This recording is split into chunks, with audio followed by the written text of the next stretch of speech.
Halo guys, David sini, dan kemarin kita udah pernah ngebahas salah satu headphone favorit saya ya, yang udah jadi daily driver selama setahun lebih, WH-1000X M3, terus di-upgrade jadi WH-1000X M4.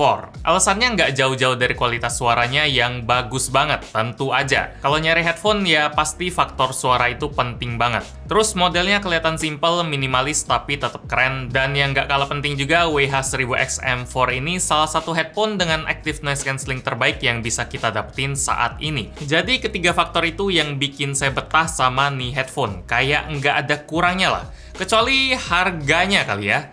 4,999 juta, lumayan tinggi. Dan walaupun harganya bisa lebih dimurahin pun, saya rasa nggak semua orang butuh headphone yang ukurannya segede gini. Bawanya ribet, menu-menuhin tas doang. Pas dipakai pun nggak fleksibel cuy. Mau buat lari, atau nge-gym, naik kereta, bus, jalan kaki, nggak semua orang nyaman beraktivitas pas ada barang gede yang nyantol di kepalanya. Musik tetap harus jalan, tapi kayaknya nggak sampai segini juga. Ya, buat sebagian orang kayak gitu ya. Makanya Sony juga ada ngebikin versi yang lebih simpel dari seri WH-1000X, seri yang lebih kecil, yang lebih gampang pakainya, dalam bentuk WF-1000X M3. Jangan salah ya, headphone yang gede ini namanya WH-1000X. Kalau yang kecil ini namanya WF-1000X. Saya memang masih agak bingung soal kenapa nama produk Sony panjang-panjang, kenapa nggak F3X saja, ini H3X atau H4X, nggak usah pakai huruf W, 1000M,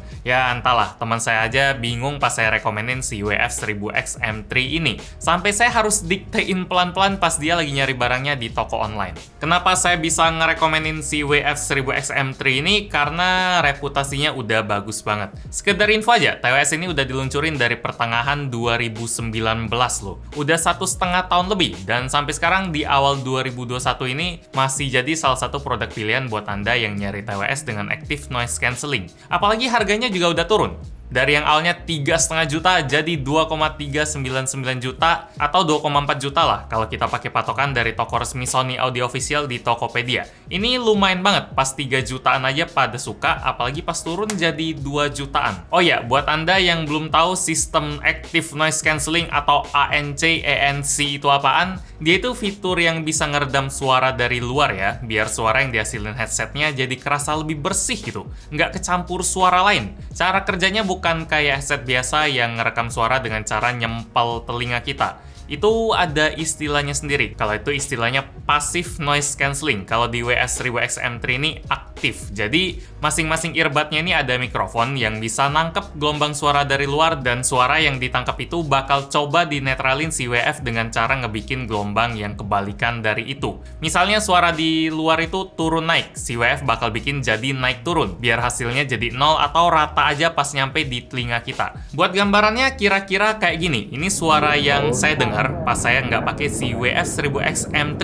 Terus pas saya coba sempelin ke dalam telinga saya, kayak cuma bodinya aja yang dipasangin ke telinga, suaranya bakal agak keredem, keblok oleh body si WF. Tapi fitur ANC-nya belum saya hidupin. Kalau saya hidupin, suaranya bakal jadi kayak gini, lebih keredem lagi, kayak lebih sunyi. Biar lebih ngerti, Anda harus cobain sendiri sih. Kapan-kapan bisa main ke toko audio atau di mana gitu yang nyediain demo headset active noise cancelling. Buat kualitas peredamannya sendiri, si kecil WF-1000X M3 ini jelas nggak bakal sebagus WH-1000X M4 yang ukurannya gede ya. Chip yang dipakai aja udah beda. Kalau WH itu pakai chip QN1 buat ngeredam suara, kalau WF pakai QN1E, versi yang lebih kecil. Karena bentuk TWS kan memang jauh lebih kecil, jadi pasti ada batasan-batasannya lah. Bagian yang paling kerasa beda dari kualitas peredaman si WF ini ada di pas saya lagi pakai di suasana indoor, pas dalam ruangan, pas suara bisingnya itu paling datang dari AC,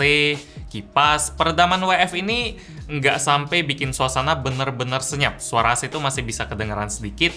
Beda sama WH yang bikin suara dari luar sama sekali nggak kedengeran. Jadi di sini saya pengen realistis aja. Nggak mungkin TWS yang ukurannya jauh lebih kecil, yang harganya juga jauh lebih murah, bisa setengahnya, bisa ngasih performa yang sama kayak headphone yang ukurannya lebih gede. Barang yang lebih kecil memang biasanya menang di bagian ringkasnya aja. Lebih cocok buat dipakai outdoor, buat yang sering keliling-keliling, yang banyak gerak, pokoknya yang nggak ribet ribet lah. Fitur-fitur yang dibawa oleh WF-1000X-M3 ini juga ngedukung banget buat dipakai outdoor. Kayak mode ambient, yang justru kebalikan dari ANC ya. Mode ambient ini fungsinya bikin suara yang ada di sekitar kita ditangkap oleh mikrofon TWS-nya, terus malah diterusin ke telinga kita, ditembusin, bukan diredam kayak active noise cancelling yang tadi. Tujuannya biar kita bisa tetap dengerin suara sekitar sambil denger musik, misalnya lagi nunggu di bandara atau stasiun. Kalau ada pengumuman apa, langsung kedengeran dengan jelas. Cara aktifinnya tinggal sentuh bagian bulatan yang ada di earbuds-nya ini aja. Atau kalau pengen aktifin ambient mode-nya bentar, contohnya pas ada orang ngajak ngobrol, kita tinggal sentuh dan tahan salah satu earbud-nya aja. Kalau mau yang lebih canggih lagi, kita pun bisa minta si WF buat auto deteksi soal kita itu lagi ngapain lewat fitur adaptive sound control. Lagi duduk kah, lagi olahraga kah, lagi jalan kah, dan minta dia buat otomatis nentuin mode apa yang paling cocok. Mode ambient aja atau noise cancelling dia yang nentuin, nggak perlu pakai tekan-tekan lagi.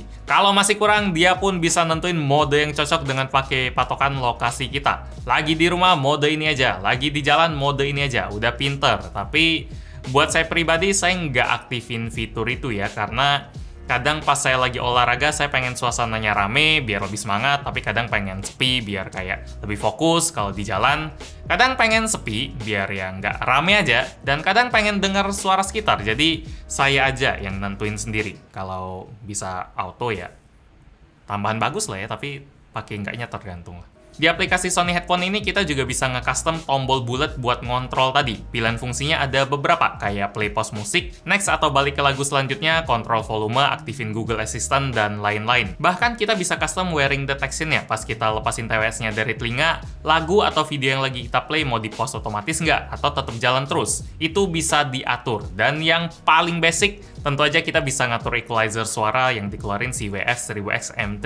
Mau bass tinggi bisa, treble tinggi bisa, mau rendah, mau tinggi, apapun, mau tinggiin semua juga bisa, itu atur aja. Buat saya sih yang netral aja udah oke banget, karena kualitas suara itu memang bagian yang buat saya paling juara dari WF-1000X-M3 ini. Kerasa balance banget, jernih, bassnya nggak kerasa dipaksa gede, tapi tetap kerasa nendang. Suara vokalnya bening dan treble-nya juga pas, nggak bikin telinga sakit. Kalau soal staging, jelas lagi-lagi nggak bakal sebagus WH yang headset itu. Karena yang namanya in-ear monitor gini pasti ada batasan-batasannya. Yang pasti, saya suka sih sama kualitas suaranya. Oh ya, buat daya tahan baterainya, WF-1000X-M3 diklaim Sony bisa tahan 6 jam dengan active noise cancelling on dan 8 jam kalau dia off. Kalau casingnya sendiri yang gede gini bisa ngecas si TWS-nya sampai 3 kali sebelum dia kehabisan baterai. Jadi totalnya bisa 24 jam lah dengan ANC on. Awet banget sih. Buat charging case-nya sendiri dia udah pakai port USB Type-C. Bagian yang harus diingat dari WF-1000X-M3 ini, dia sama sekali nggak punya rating tahan air atau apa. Jadi kalau lagi hujan, jangan diajak jogging, atau kalau lagi keringetan sampai basah kuyup juga jangan. Kalau keringetan dikit harusnya masih oke lah, nggak masalah. Kesimpulannya, Sony WF-1000X-M3 ini boleh dicoba sih buat Anda yang lagi nyari TWS dengan kualitas audio yang bagus banget dan didukung dengan teknologi active noise cancelling juga. Fitur-fitur pendukungnya juga lumayan bikin pengalaman pakai ini TWS jadi lebih nyaman. Kayak dikasih kontrol lebih gitu. Build quality-nya solid, kerasa mewah, dan harganya juga udah turun lumayan jauh. Sekitar 30% dari harga aslinya, jadi value-nya lebih tinggi lagi. Demikian sedikit cerita saya soal Sony WF-1000X-M3. Kalau misalnya Anda nggak pengen ketinggalan info soal produk audio dari Sony, follow aja IG-nya SonyAudio_ID. Di sana lengkap semua. Like kalau Anda suka dengan video ini, dislike kalau nggak suka, dan kita ketemu lagi di video selanjutnya. Yo. Casingnya aja gede banget. Ya. Kalau lagi di luar enak sih pakai ini.